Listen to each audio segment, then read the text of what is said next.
if you are a man looking for a way to get involved in something, there's tons of ways to get involved. One of them is in your backyard with guys that live on your street. It is so easy. The bar is low, and you can put something together that is going to make a big difference for you and for them.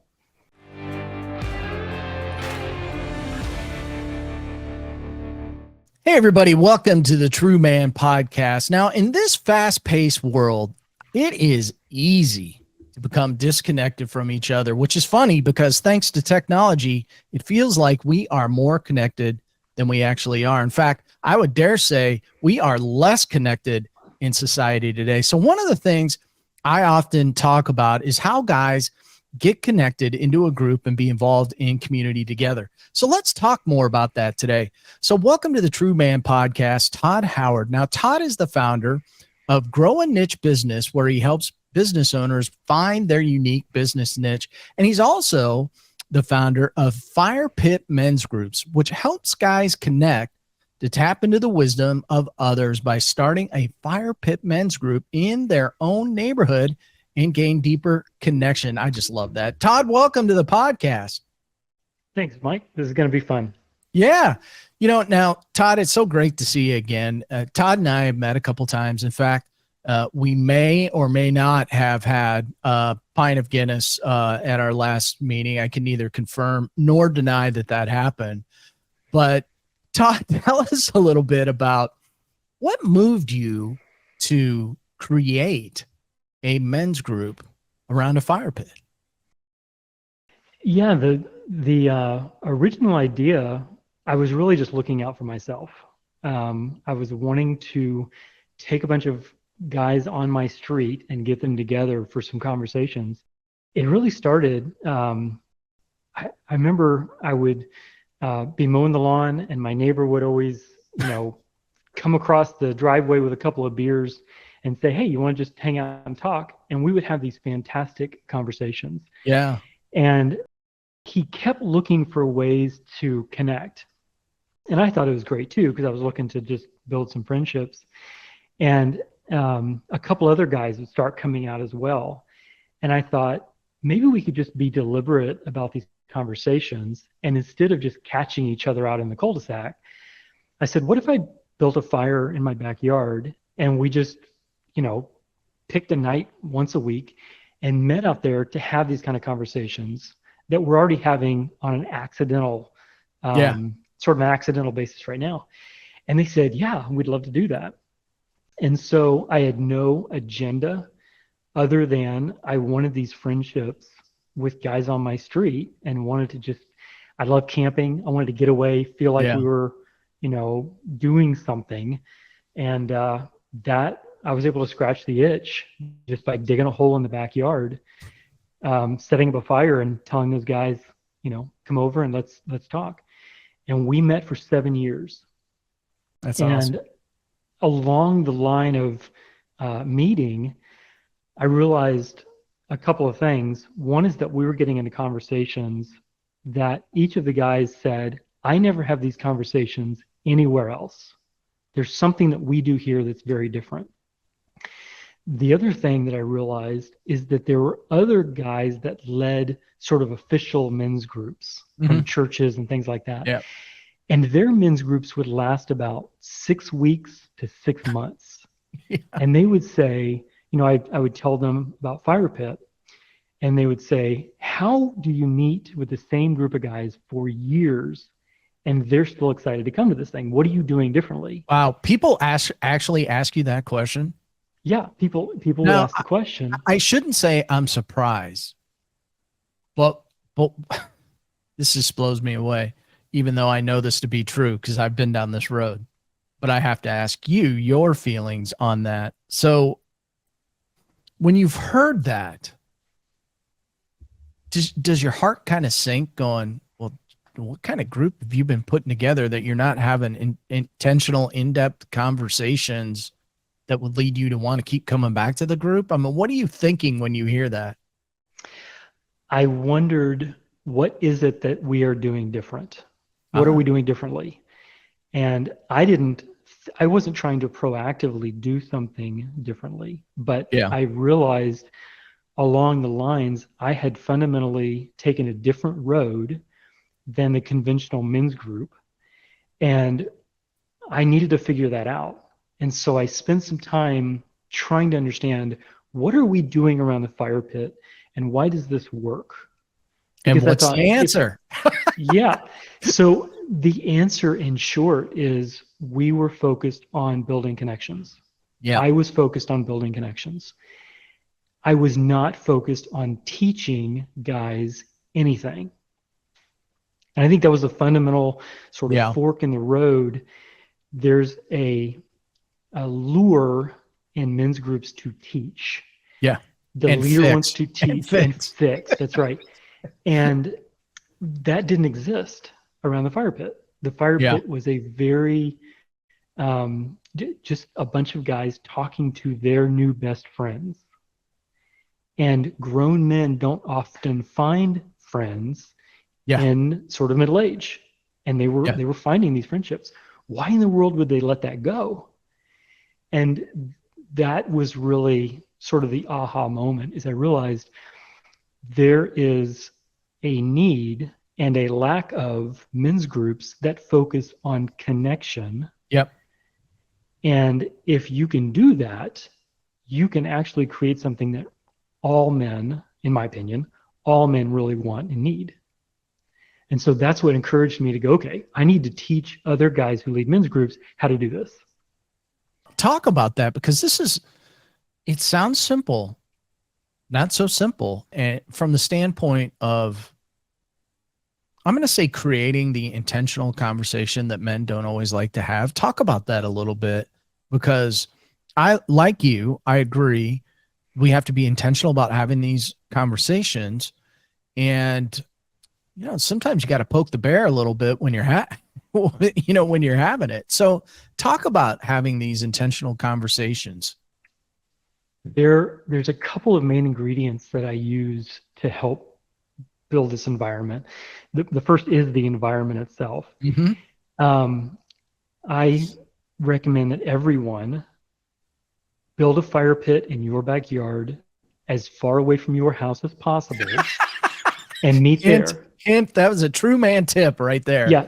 Do not let your wife and kids overhear your conversations. Well, you don't want to burn the house down either. So that's you don't want to burn the house down too, yeah. So get out and away when you do it in a backyard. Yep. And invite guys from your neighborhood so that they can walk to your house. It may sound like a small thing, but it's kind of a magical thing.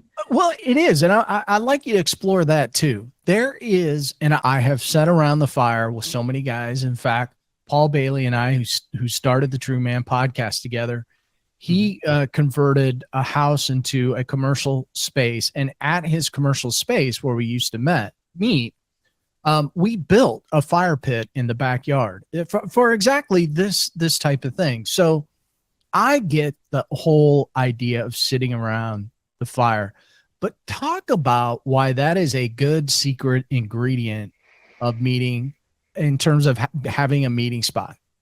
Yeah, it is fantastic. I think that there's a few reasons.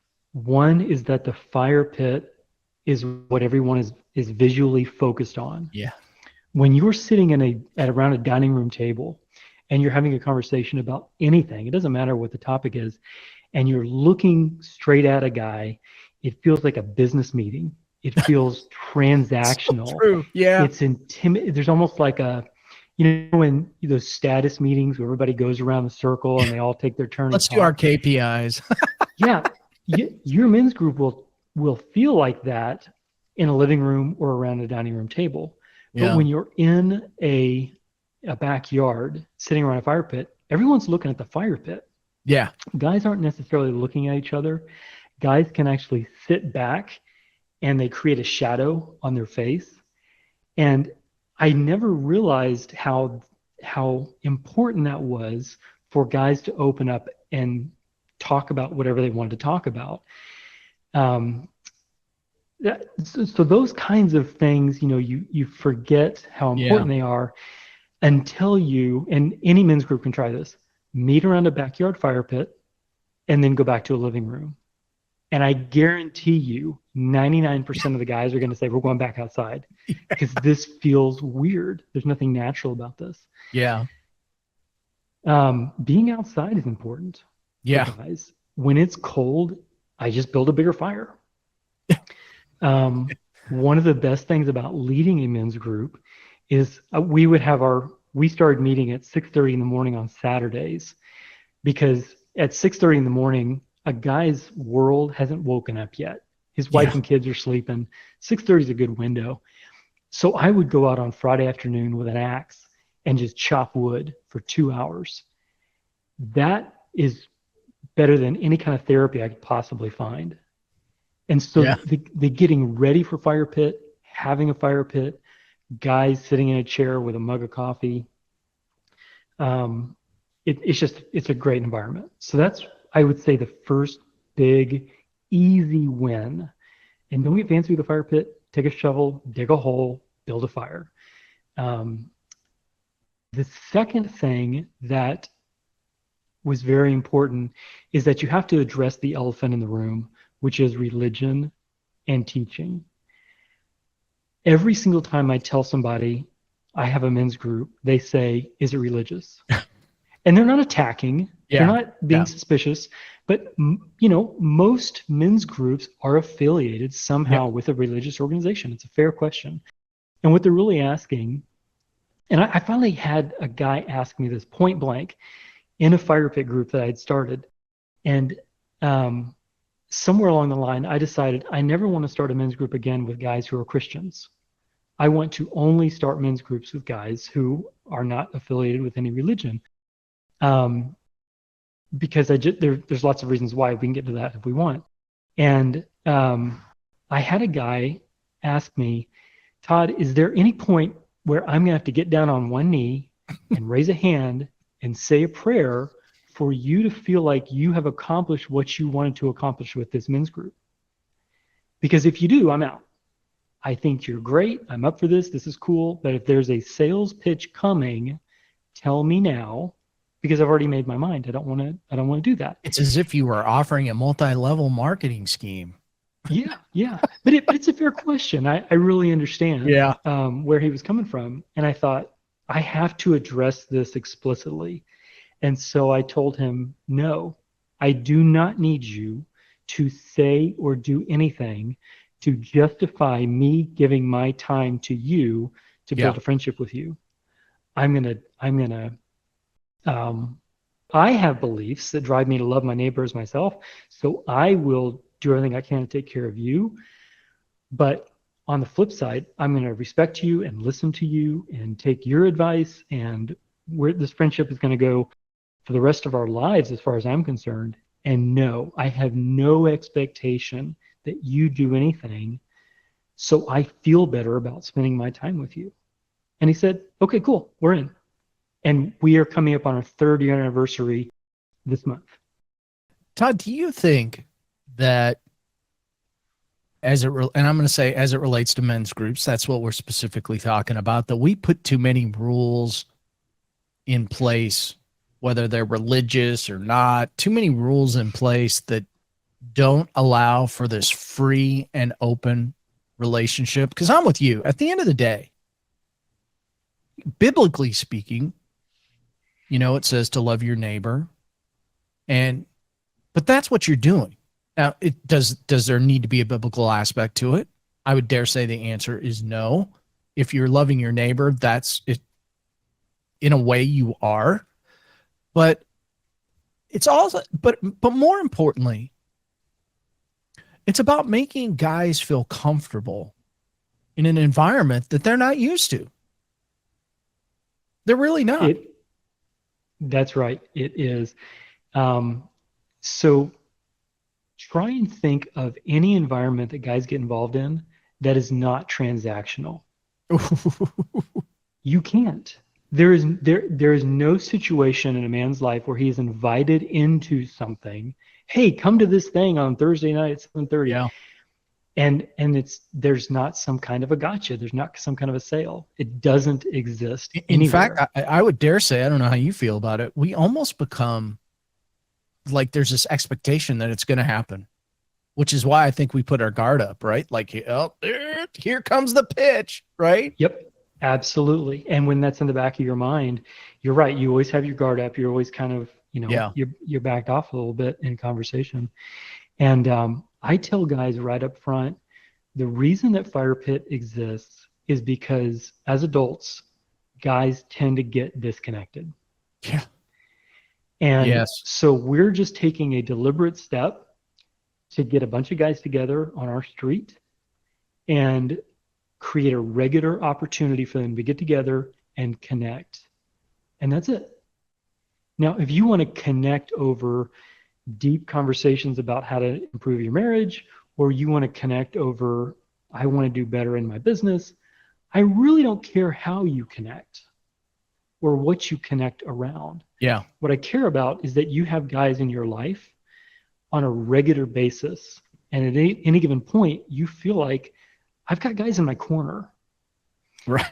If it's, we know that it's true, guys get depressed when they feel like no one is in their corner. Yes. And so the flip side has to also be true. If you feel like guys are in your corner, you will feel different. You will take risks and bounce ideas off people, and there's a whole slew of things that happens when you feel like you have guys in your corner.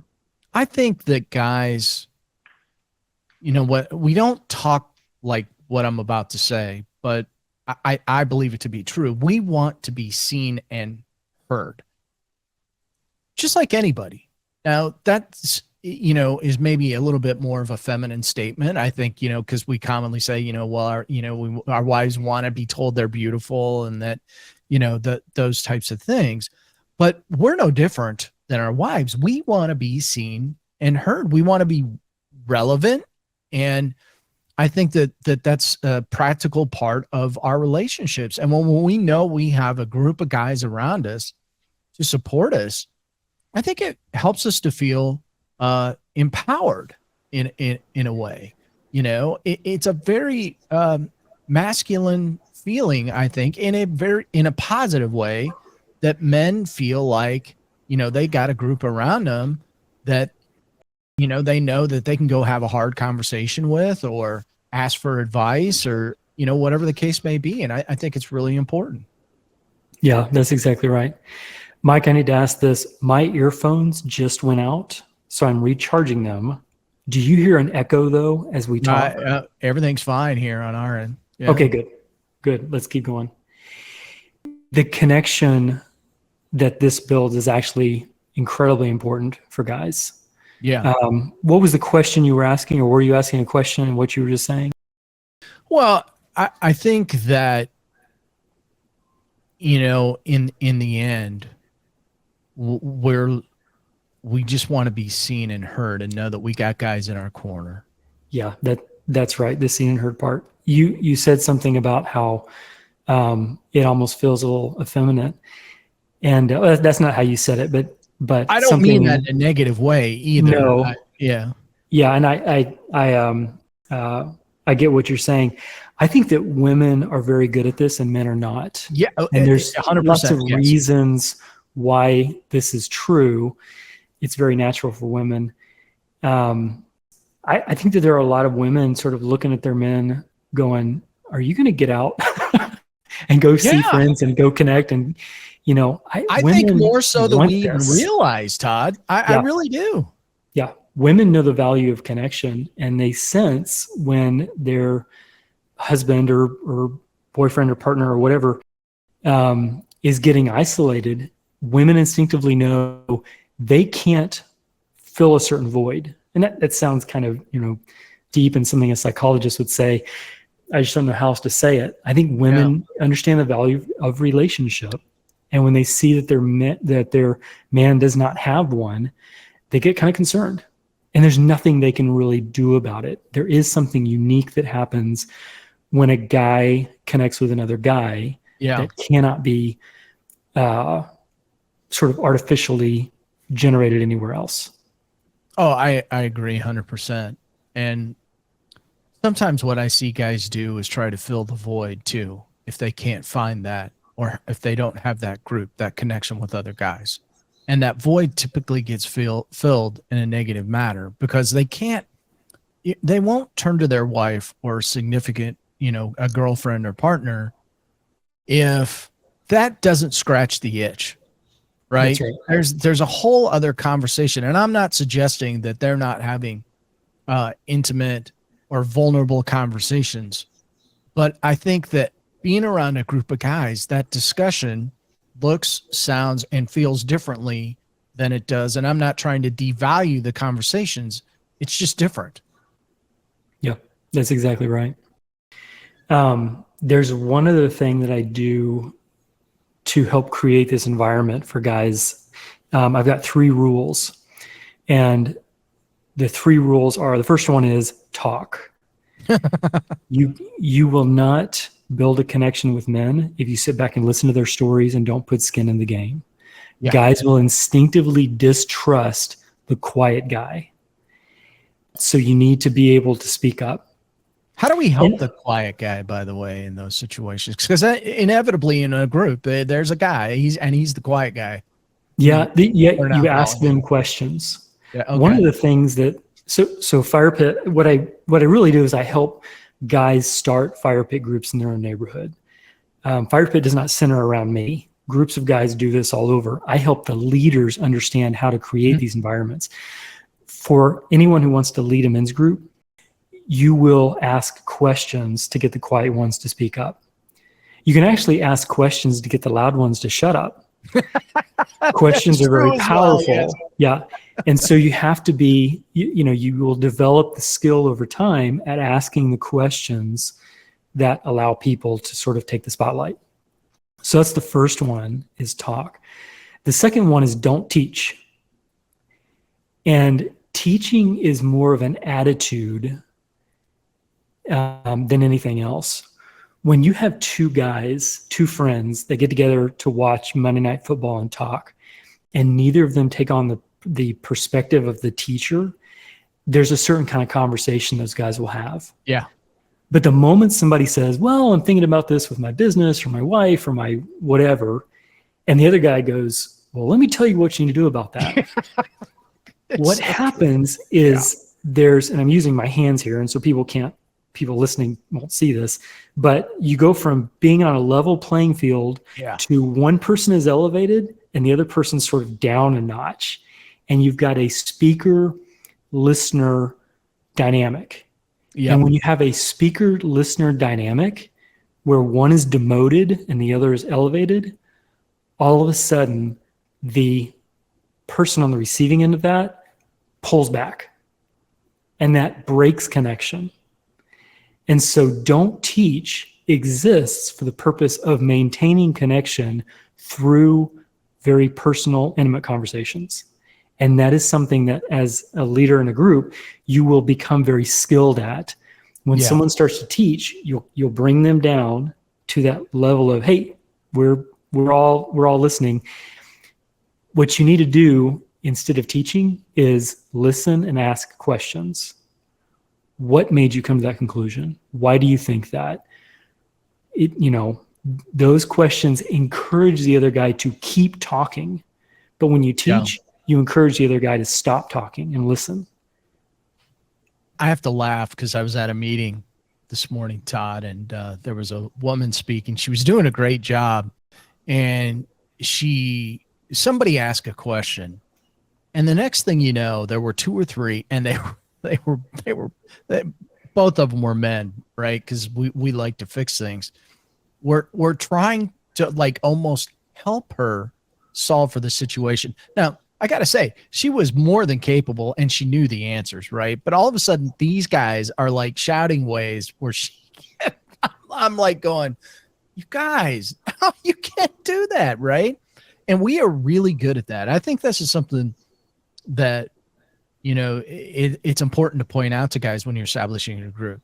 If you come in here and somebody says, guys, I got something I'd like to talk about, and all of a sudden, you're trying to fix that thing, man, the whole dynamic of that situation, that group, that hour or two that you're together, it's fair to say it just went sideways.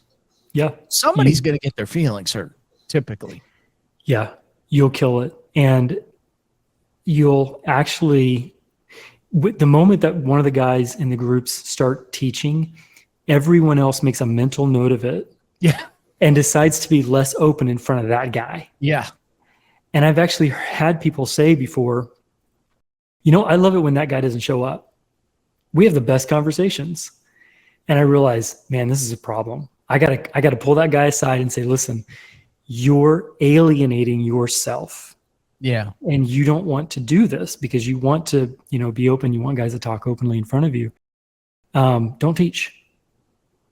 Just listen and ask questions. Can we call this guy hijack guy? Let's call this guy hijack guy. I've had hijack guy in my meetings, and typically when that happens, first of all, they don't even know that they're doing it. A lot of them, because they're so accustomed to that's just how they live their life. I'm going to fix everybody else is wrong. I'm going to fix everything. But man, you talk about major disruption, and it's almost like you're glad. Oh, wow. I'm glad we're done for the week. I got to get out of here. Yeah. Yeah. The worst groups are when you have two hijack guys volleying back and forth and everyone else is the audience. That's true. And you're like, can we just throw these guys on the fire right now and be done with this? This is a pain. And then this is a fun conversation. We almost get to play Monday morning group quarterback. Yes. We're like the Manning brothers here, only talking small group. Yeah. No, it's true. There's some, I heard somebody describe it as a quarter twist. It's just a little adjustment that you make in the men's group and conversation flows in the same way that you can just sort of, do a quarter twist on a dial and it opens the valve up. People will say, well, men don't like to talk or men don't like to open up. That is not true. Yeah. There are obstacles in the way of them speaking freely. And if you understand what those obstacles are and how to adjust them without making anyone lose face, which is the skill that a men's group leader needs to develop. Yeah. You can have a phenomenal men's group very quickly. In a matter of a month, where you have 2 or 3 meetings, you can have guys saying, I've never had conversations like this. And in 3 months, they're going to say, I've never had friendships like this. Yeah. And the reason most importantly, right? Yeah. Yes, that's exactly right. Yep. The third one, and it's an obvious one, is don't talk about what people say in Firepit. And that's just a rule that exists in every men's group everywhere for good reason. Yeah. It's important because, my experience with these groups is oftentimes guys are talking about stuff they have never talked about out loud, maybe with anybody. And if they feel like you're out there talking about their stuff, they ain't going to come back. That's right. That's right. And maybe worse than that, they're going to lose a lot of trust in the people around them. I mean, the level of importance of these groups, I take it quite seriously. I know you do too, Todd. I mean, we're talking about people's lives here. Yeah. And that's a big deal. It is a big deal. And, the groups, the Firepit groups, they go on for years and years, and these become lifelong friendships. In several instances, there are guys who have been in their Firepit group longer than their marriage. And so these become the pivotal relationships, and it would be a tremendous violation for someone to start talking outside the group.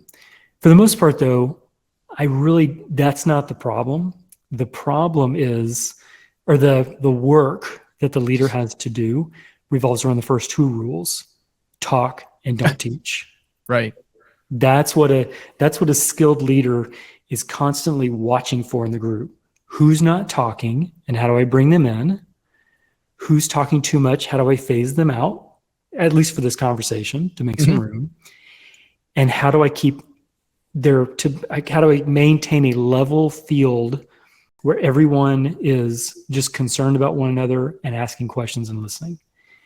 If you can maintain that as a leader, you will be an incredible leader.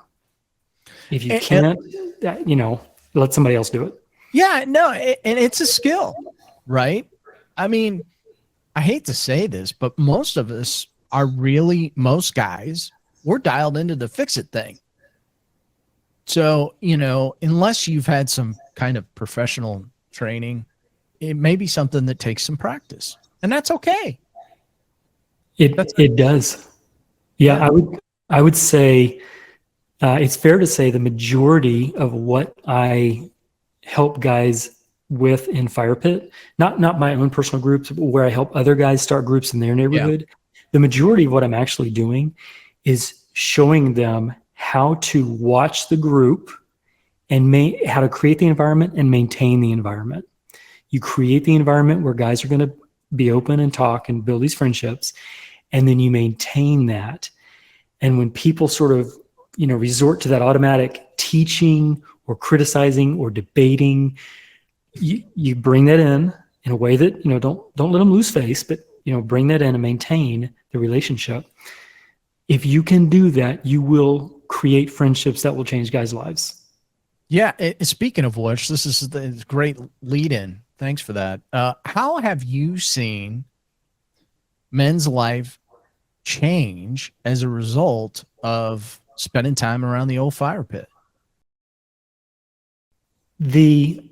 Probably the biggest way goes back to something I mentioned earlier. Guys live differently when they feel like they have guys in their corner. Yeah. One of the guys that is popping in my head right now, he went through a divorce. He did what, I've been through a divorce. A lot of us, we're going to understand. A lot of your listeners will understand this if they've been through a divorce. You get a divorce, you get a fraction of the sort of household goods. You move into an apartment. It feels like you're starting all over again because you lost the friends in the divorce, and you're incredibly isolated. At that moment, if you are truly isolated, you're going to start making certain decisions. And I don't mean immoral decisions. I'm not trying to go down that road. Yeah. But you will do things that aren't necessarily healthy because the only one you have to talk to is yourself. Yeah. When you have a group of friends, though, and this guy in particular, he was real quick to say, "Hey, does anybody want to get a beer? Hey, when is Firepit again? Hey, when is?" And he would show up, and he wasn't being needy. I don't mean to make it sound like that, but he was very open in talking with guys about what was going through his mind, and guys were there for him. He felt like he had guys in his corner. And as a result, he started making what I would consider are much healthier decisions to take care of himself, to work out, to eat a certain way, to not just get sucked into the couch and Netflix, to date with a certain mentality. It just sort of helped him make certain decisions. And again, the reason is because if you are alone, you tend to make these kinds of decisions. But if you are not alone, you will tend to make those kinds of decisions. And guys know what I'm talking about. When you feel like you are in a corner and you are on your own, the fight or flight syndrome kicks in, and whichever one you pick can be detrimental to the next decisions you make in life. But when you have guys in your corner and that fight or flight does not kick in, because you have these guys they're a sounding board, you're a part of something, you've not lost everything, you will navigate that with a much higher success rate. Yeah. And that in and of itself, as you said, that is exactly why I feel like guys need to be in community. Even if we don't call it like upping our game, we up our game by helping each other be better. and exploring, what life is all about, because I may have a strength here and I may have a weakness over here. And just by listening to you, that weakness may get improved in an area, or what, maybe not the best way to explain it, but I think people know what I'm talking about. Just being in community, guys can raise each other's level of what they're doing in life.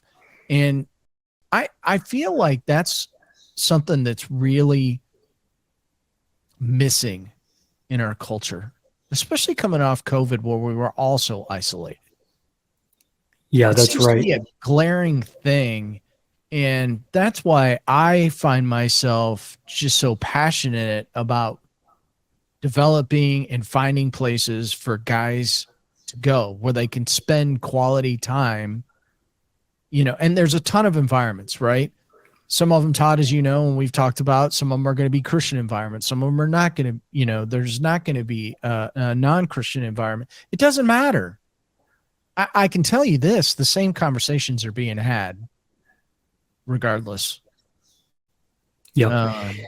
Yeah. Isolation is, I heard a guy just 2 days ago. He said this, he was talking to a doctor, and the doctor said, loneliness is getting ready to be the next pandemic, and it is eclipsing all of these other issues that we used to talk about. Yeah. And I did not bring numbers to this podcast, but there's lots of data coming out now about the loneliness epidemic, and very specific, there are studies where a while back we asked guys, how many guys do you have sort of in your close network, however you define that? And they would give some number. Now, when you ask guys, how many people are in your sort of inner circle, your group, however you define that, a huge number of them, not quite half, but pretty close, say none. And then there's a lot of guys that say one, but then if you ask the follow-up question, how often do you see them? It's very rarely. And so there's the presence of guys and there's the opportunity to meet. Those both have to exist. That's why college friends don't pass the test anymore. College friends are fantastic. And when you have the blowout golf weekend, man, keep doing that. Keep your friendships up. That is great. But you need the bi-weekly, at least, opportunity where you can hang around other guys. And that is, and again, the numbers are going to come out and people will start writing blogs. And in a year, people will say, man, isolation has become a problem. Isolation has been a problem for a long time. Isolation and loneliness is now bubbled up to the top 3. It's literally, we can associate this with everything from depression to physical sickness, suicide. Yeah. I know the Surgeon General recently was talking about this a few months ago. I've read some articles. So the Surgeon General of the United States has actually called loneliness an epidemic here in this country, and I do believe that to be true. Middle-aged men are committing suicide at the highest rates of any age bracket, mostly because white middle-aged men will take lethal means to end their lives. Now, obviously, that's the worst part of this whole spectrum that comes out. But I think that as leaders in the men's community, and I think of us that way, this is what we need to be talking about. This is the community aspect of what we're talking about in building Firepit really stems from the need to have good quality mental health. And we are part of that mental health when we're talking about building groups. And you can't underestimate this. Now, again, I'm sure you feel the same way. I'm not a counselor. I am a coach. I'm not a counselor. If somebody needs therapy that's outside of my expertise, I will go out of my way to help them get that therapy that they need. If there's, and I think it's important that in these groups, we recognize that as well. because some people get themselves depressed to a point where they need help. They need help. And I think as the support people, which is kind of what we are, that it's important that if we feel like somebody needs that help, that we call that out and say, hey, do you need to talk with somebody more that's expert in something? Are you feeling, something? Because this guys do a really bad job of talking about how lonely they are, but so many of us have so few close friends, and it saddens me to think that. Unfortunately, it's true. It is true. I think that you were saying something about sort of men and taking this leadership role. If you want to be a leader, and a lot of guys do, a lot of guys, sorry, I'm going on a bit of a tangent. I'll come back. Economically, we are at a position where we're not scared to death about bringing home the bacon. Things are just going well enough for a lot of guys. Not everybody, I get it. There's work stress and all that's true. But there's a lot of guys that openly talk about, I've got a handle on career. I've got a handle on, maintaining, the plates are spinning. I'm good. But I want to do something meaningful. I want to do something with purpose behind it. I want to do something where there's no transaction involved. And I think, I have my bias, obviously. I think that right now, if you want to make a difference in your own life and in other guys' lives, get a shovel, dig a hole in your backyard, and build a fire, and invite guys to come hang out with other guys. And that's it. There's no, just offer a couple hours of your week or every other week to other guys that live near you, and assume that they would benefit from building friendships. If the guys say, no, I'm good, I got friends, great. Maybe I'll come hang out with your friends one day. Yeah. But if you are ever interested, we are interested in having you come hang out.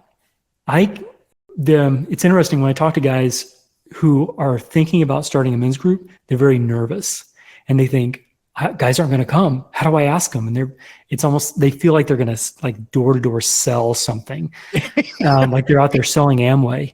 And I tell them, think about this. If some guy walked up to you and said, hey, a bunch of guys in the neighborhood are getting together in a backyard fire pit just to have conversations about whatever, we might learn some stuff from each other. We're probably just going to have a good time though. Yeah. And I thought about you. Would you like to come? How quickly would you, say yes to that? You would absolutely say yes. There's no sales pitch at all. Guys need someone to pierce the veil and just open the door. And if you do that, guys are going to show up, and you're going to get a benefit. Others are going to get a benefit. And I think if you are a man looking for a way to get involved in something, there's tons of ways to get involved. One of them is in your backyard with guys that live on your street. It is so easy.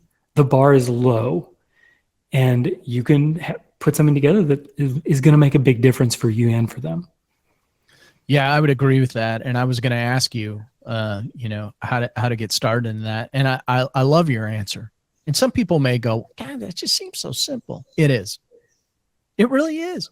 Without any expectation, just imagine asking guys over. I mean, heck, bring a 6-pack of beer down. Let's just sit around the fire. What do you think?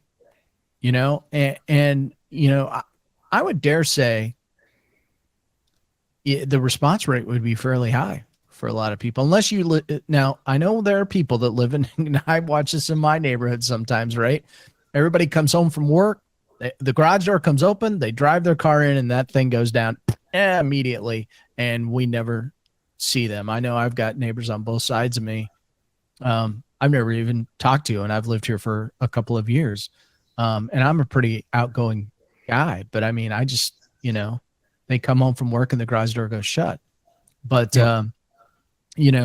I think that the response rate would be high. And I think we We need that. In fact, what it makes me think about, Todd, was during COVID in the neighborhood we lived in before we relocated to Atlanta, there were several couples in the neighborhood where, I mean, right, you couldn't go anywhere. They did, we got together and we were having dinner parties every Friday night. That was the highlight of our week. Yeah. Was going to these dinner parties, and they were a blast. Sometimes they got out of control, which was even funner. But during COVID, we had nothing else going on, and it was just like couples getting together every Friday night, and we could not wait for that to happen. And the funny thing of it is, now my wife and I, we've moved away from that. Unfortunately, we miss it. Mm-hmm. It becomes it just kind of was a thing. And I think the important part of that story is this: guys, you can create that kind of environment with other guys. Believe it or not, I've seen it happen. Todd, tell everybody, this has been such a great conversation. Todd, tell everybody how they can get a hold of you if they want to find out more about building a men's fire pit group. There's a website set up, firepitmensgroup.com. Very creative. Go there. I've got a free download called How to Start a Men's Group in Your Neighborhood from Scratch. And it will give you the steps that you take, and you can have a men's group started next week. There are so many guys interested in this. There just needs to be one guy that actually takes the steps and invites other men into it. And I will help you from there get this up and running for as long as you need that help.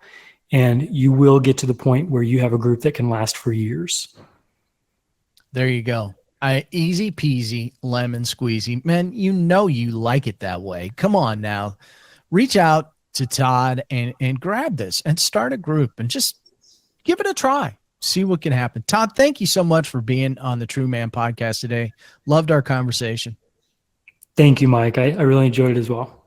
Absolutely. Take care.